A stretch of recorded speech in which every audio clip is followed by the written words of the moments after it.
Well, I've done it again. This is the 6th pair of cycling shoes that I've torn the sole off of. I've done everything from cheap ones to expensive ones, and nothing seems to last. So I went out and found another pair of cycling shoes for my triathlon racing.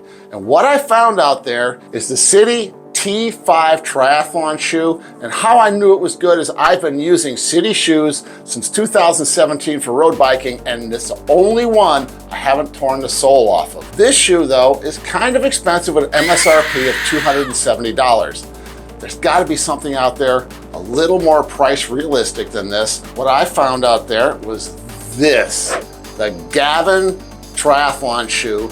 This shoe right here sells for $27. But my question is this $270 shoe worth 10 times the money of this $27 shoe? Well, stay right here because I'm gonna do a bunch of tests to show you which one that I would use and which one I feel is the best value in triathlon cycling shoe.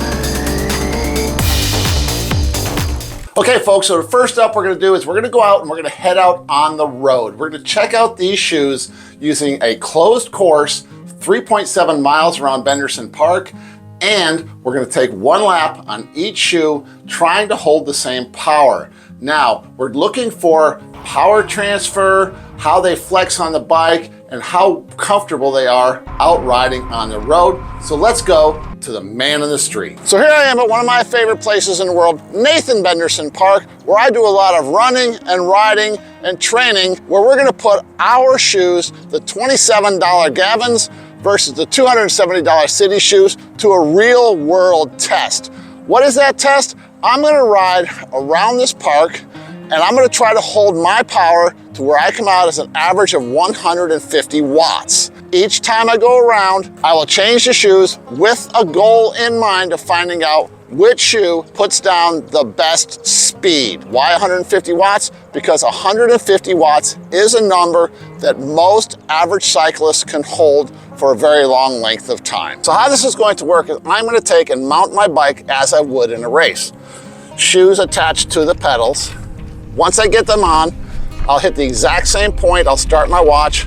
I'll go around the lake trying desperately to hold 150 watts all the way around and stop my watch in the exact same place. Immediately switch shoes and do it all over again. So here we go.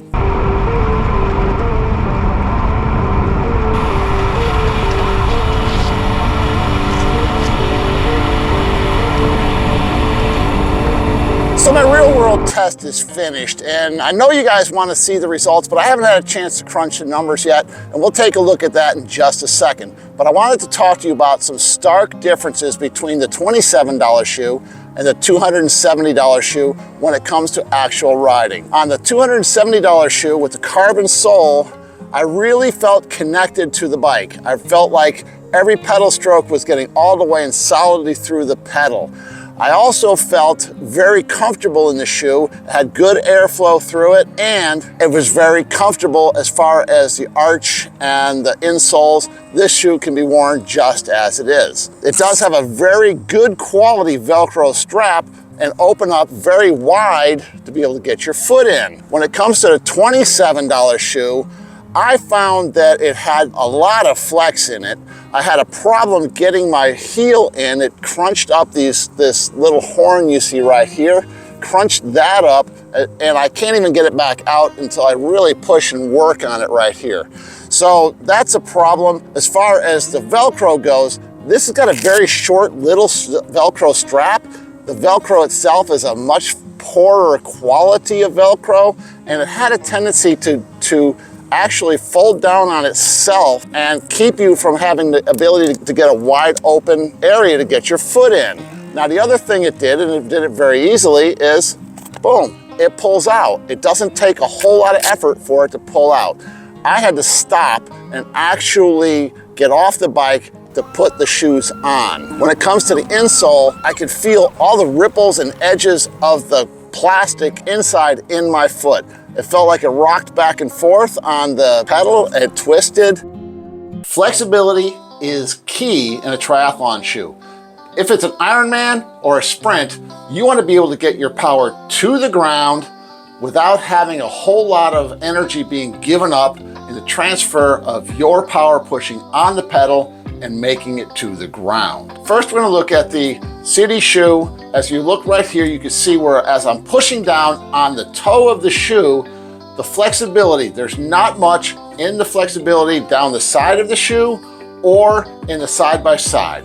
Now, looking at the Gavin shoe, as we push down on the toe, you can see that the flexibility in the sole of the shoe is there, meaning you're not transferring as much power between the shoe and the pedal because some is being given up at the back as you're pushing down. But is this SIDI shoe, the flexibility, worth 10 times more than the Gavin shoe? Now, next up is the weight check. This one kind of surprised me. You think about the carbon-soled shoe and you think it would be lighter, but the Gavin shoe came in at 0.739 pounds, just short of 3/4 of a pound, and the SIDI shoe came in at 0.769 pounds. This is 3/100ths of a pound difference between the SIDI shoe and the Gavin being slightly lighter. 3/100ths of a pound, not an actual worry about difference in the weight of the two shoes. Now let's take a look at what these two shoes are all about.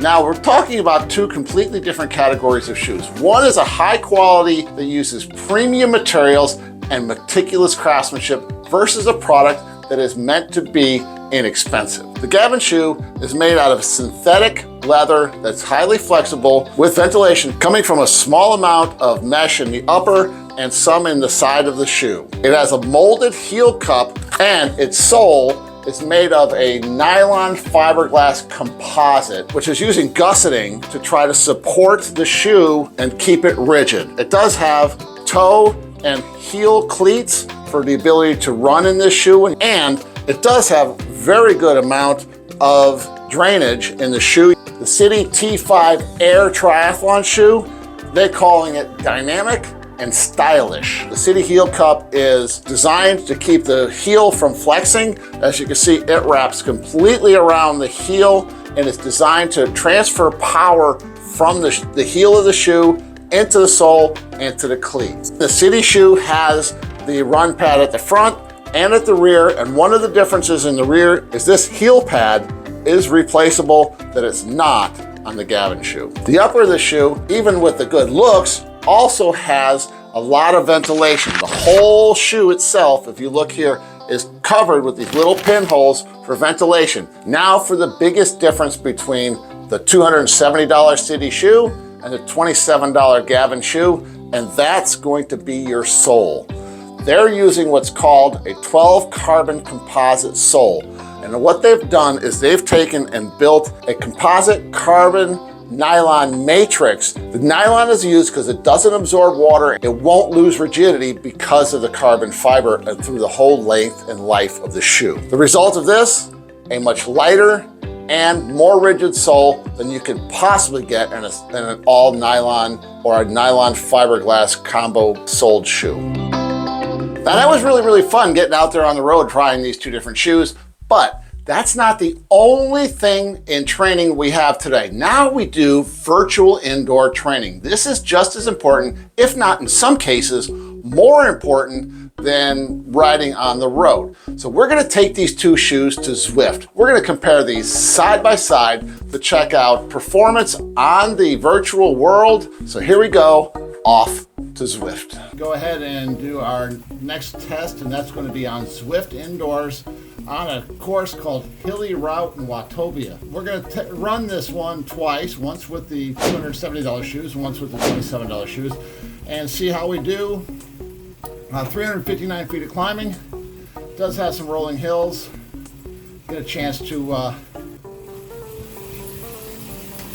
now what I wanna do here is I'm gonna go ahead and I'm gonna ride this and just put down a decent ride. Unlike our outdoor ride, I'm going to ride this one without paying attention to power and trying to hold a steady power. I'm just going to ride this as I would a normal ride, and like a normal Zwift ride.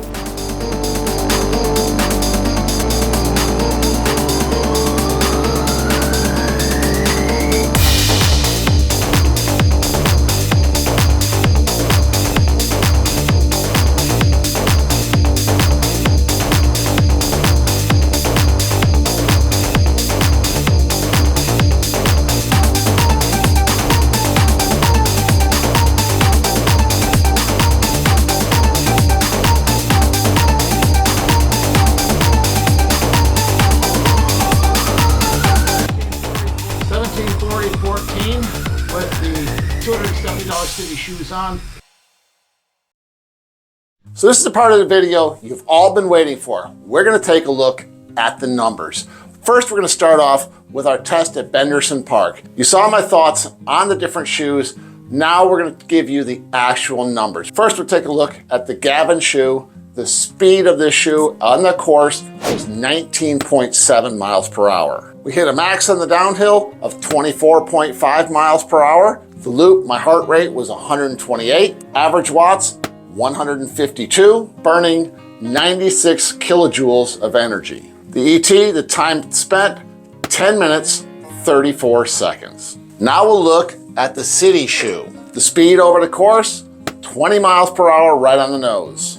We hit a max of 25.1 on the downhill. Heart rate, 126, 2 beats less, approximately the same amount of bodily energy being put out. Average watts, 156, 4 watts more coming out of this shoe, burning 97 kilojoules of energy. Now, how well did that transfer? The time on this was 10 minutes, 21 seconds. A savings of 13 seconds over 3.47 miles. This would make an Ironman distance savings using the SIDI shoe of 8 minutes, 30 seconds. Now, we'll take a look at the numbers on the hilly loop on Zwift. First up, again, the Gavin shoe. Speed over that course, 18.6 miles per hour. Maximum speed, 37.7. Heart rate, 130. Average watts, 175. Burning 215 kilojoules of energy. Time, 20 minutes, 26 seconds. Now the SIDIs, we did the course in 18.8 mile per hour average with a high speed of 38.5. Heart rate, 126, 4 beats lower, showing I was putting out less bodily energy. Average watts, 186. I was able to get 9 more watts out of this shoe. That probably comes more from the climbing than anything else, being able to have the more positive connection with the pedals and getting more power without the flexibility going up the hills. Again, burning exactly the same 215 kilowatts of energy. The elapsed time using the SIDI shoes, 19 minutes, 13 seconds. This over a 10-mile course was 1 minute and 13 seconds saved using this shoe. Difference over an Ironman distance will be 7 minutes and 8 seconds. So you're gonna get more power to the pedals with a better feel, better fit, and more important than anything, especially if you're working in the shorter sprint races, this is going to transition faster because you can put these on your bike with the elastics and be able to fit your foot in because of the higher quality Velcro that they use in these SIDI shoes. So in the end, is my SIDI shoe worth 10 times more than a Gavin shoe? Well, I gotta tell you something. If you're out trying out clipless pedals for the first time, yeah, they're worth a try, but I would have to say, if you want to try a good cycling shoe, this shoe deserves one place in the garbage. Take a look right here for more information on some running shoes that I've done some videos on. This is Coach John. Boom. Until next time, I'm out.